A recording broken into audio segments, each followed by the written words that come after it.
This is number 6 of the 12 non-Muslim references for Muhammad in the Muhammad A to Z. So this will be the part 2. And we'll start in just a couple seconds.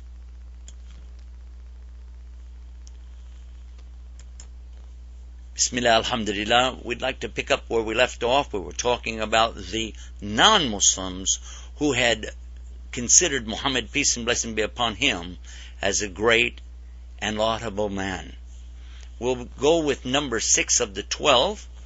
It's Mahatma Gandhi. When his book he wrote in Young India, he said, "I wanted to know the best of one who holds today undisputed sway over millions of mankind.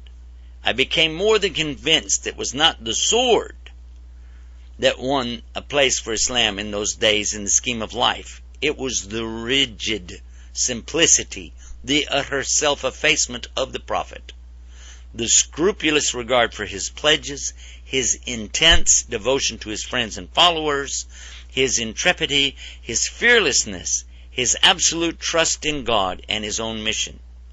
These, and not the sword, carried everything before them and surmounted every obstacle." He continues and says, "When I closed the 2nd volume," he's talking about the Prophet's life, peace be upon him, "I was sorry there was not more for me to read about this great life."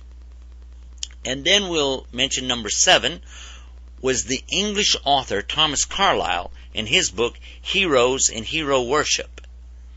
He said he was simply amazed, and we quote, "how one man could single-handedly weld the warring tribes and wandering Bedouins into a most powerful and civilized nation in less than 2 decades. That's pretty amazing statement. Number 8 is Diwan Chand Sharma, who says about the prophets of the East, "Muhammad was the soul of kindness, and his influence was felt and never forgotten by those around him." That was written in 1935 in Calcutta. We want now to mention number 9. This is from Sarojini Naidu, who was the poetess of India. And she says, "It was the first religion that preached and practiced democracy. For in the mosque, when you call for prayer, then the worshippers gather together, and the democracy of Islam is embodied 5 times a day. When the peasant and the king kneel side by side and proclaim, 'God alone is great.'" And she says, "I have been struck over and over again by this indivisibility of unity of Islam that makes man instinctively a brother to his fellow man." Number 10. This is Professor Horungji, who says the League of Nations was founded by the Prophet of Islam. I'm going to have to do number 10 again. You'll have to edit this. Number 10. In the words of Professor Horungji,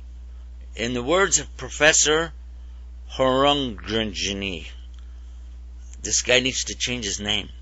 In the words of the great Professor Horungji, the League of Nations, founded by the Prophet of Islam, put the principle of international unity and human brotherhood on such universal foundations as to show candle to other nations. And he continues, "The fact is that no nation of the world can show a parallel to what Islam has done towards the realization of the idea of the League of Nations." Number 11 is Edward Gibbon and Simon Oakley on the profession of Islam, and they write about the history of the Saracen empires, and they begin with the quote of the testimony of faith in Islam, which is, "I believe in one God and Muhammad, an apostle of God." This is the simple and invariable profession of Islam. The intellectual image of the deity has never been degraded by any visible idol. The honor of the Prophet has never transgressed the measure of human virtues, and his living precepts have restrained the gratitude of his disciples within the bounds of reason and religion. This was written in 1870, and it's on page 54 of History of the Saracen Empires. Now we'll move to number 12. Wolfgang Goethe, perhaps the greatest European poet ever, writes about the Prophet Muhammad, peace be upon him, and he says, he is a prophet and not a poet.